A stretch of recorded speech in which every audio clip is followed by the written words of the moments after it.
सद्गुरु सुखद महिमा कहीं न जाए। जो कुछ कहो तुम्हारी कृपा, मोते कछु नहीं बचाए। जनकवती की गोद में खिलाए शाला, जिनके अमृत वाणी सुनकर दुनिया हुआ निहाल।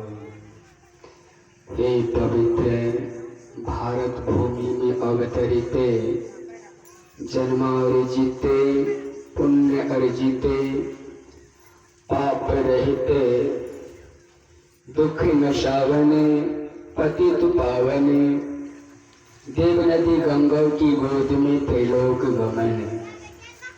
ब्रह्मनिष्ठ ब्रह्म व्यापक गुरुदेव के त्रैलोक पद पावन चरणों में बारंबार शरण। व्यक्त रूप में मंच सुशोभित पूज्य स्वामी घनश्याम बाबा की निर्मल पद पावन चरणों में बारंबार शरण। मंचस्य महात्मा गणों के श्री पावन चरणों में बारंबार शरण। साधना शिविर में भाग लिए हुए पवित्र साधक गण, साधना शिविर के सत्संग में आए हुए ग्रामवासियों, नगर निवासियों, सुजन सज्जन गुरुजन पुरुजन माताओं तथा भक्तमती वालों, आप सबों के निर्मल पद पावन चरणों में मेरा बारंबार शरण। यह गांव का नाम बहुत अति सुंदर है, दीप नगर अर्थात उज्ज्वल नगर। गोस्वामी तुलसीदास जी महाराज ने अपने काव्य में कहने की कृपा की है कि राम नाम मन दीप धरो, जीव देह हरिद्वारे, तुलसी भीतर बाहर ही जब चाहे शिव जियारे। अगर हम लोग अंदर भी उजाला चाहते हैं और घर भी उजाला हो, घर के बाहर भी उजाला हो, तो गोस्वामी तुलसीदास जी महाराज कहते हैं कि राम का जो नाम है ये जीव रूपी द्वार पर रखेंगे तो ये लोग और परलोक दोनों सुखी हो जाए। जाओ परलोक यहाँ सुख चाहो। यह साधना शिविर जो आप लगाए बहुत ऊंचे दर्जे का काम किए। शिविर का मतलब होता है शिविर से लाभ मिलता है। कभी कभी हम लोग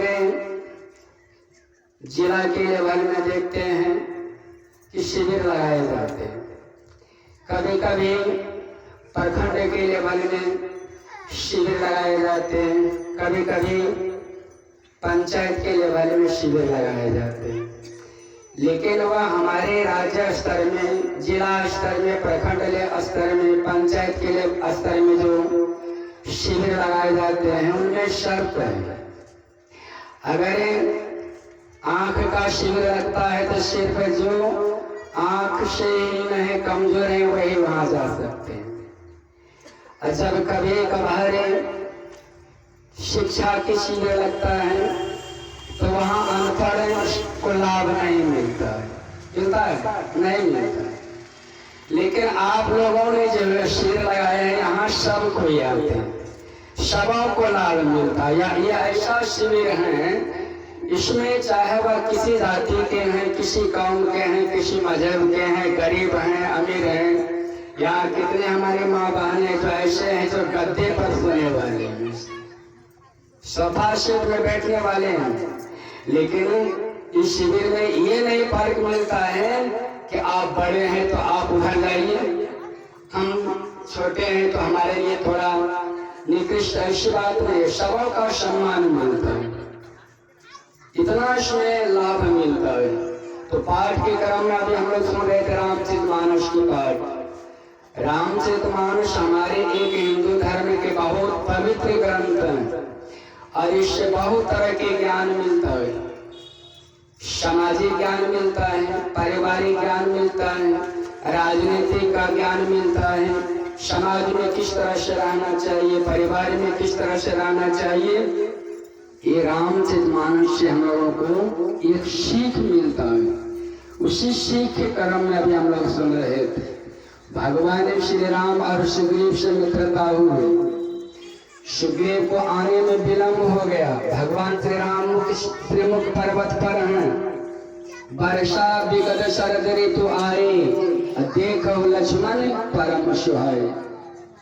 भगवान श्री राम लक्ष्मण जी से कहते हैं सुग्रीव को तो हमने राजा बना दिए, वे भूल गए, परिवार में चले गए, अब वे नहीं आएंगे। ऐसा करो, जाकर के उनको डरा धमका करके मेरे पास लाओ।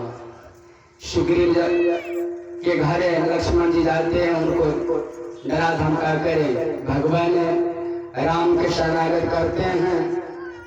कहा आने में बहुत देर हो गए मित्र, कहा हाथ जोड़ कर कहते नाथ विषय समय मत कछु नाही, मुनि मन लोभ करे छन।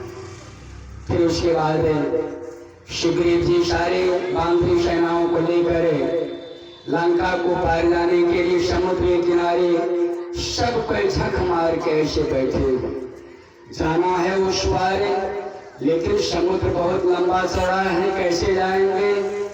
सब कोई ऐसे ऐसे अपने अपने बल की सराहना कर रहे हैं। उसमें सबसे बुढ़ा उम्र में जामवंत जी थे। उन्होंने कहा कि हम तो उस पार जा सकते, लेकिन वापस आने में संदेह है। लेकिन हनुमान जी का बल को वे जानते थे। हनुमान जी ने बल्कि हम लोगों के अंदर भी बहुत बल है। हम लोग अपना बल का सराहना नहीं कर पाते, जान नहीं पाते। हनुमान जी से जामवंत जी महाराज कहते हैं कि राम काज तुम्हारी अवतारा।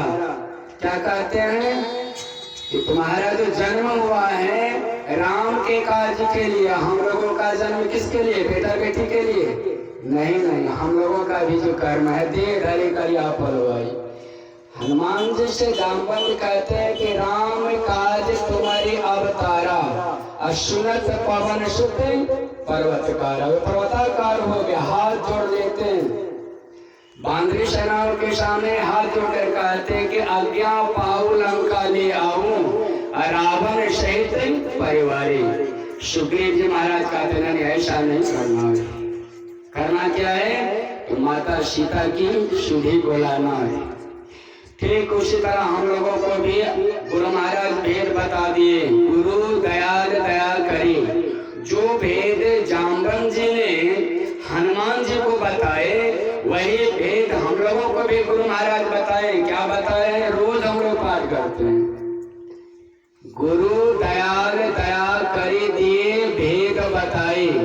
महाअभागी, महाभागी मतलब जिनके पास धन नहीं है, विद्या नहीं है, बुद्धि नहीं, धनहीन क्रियाहीन बुद्धिहीन, ऐसे मनुष्य को अभागा कह गए।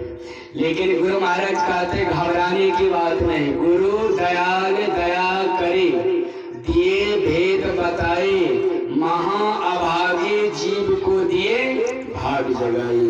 तो हम लोग यहाँ पर क्या करने के लिए आए हैं, भाग जगाने के लिए। आप लोगों का जो भाग है उसी भाग में हम लोग भी अपने भाग को मिलाने कितने दूर से आए हैं। पानी अगर गंदला पानी है उसमें अच्छा पानी मिला दीजिए।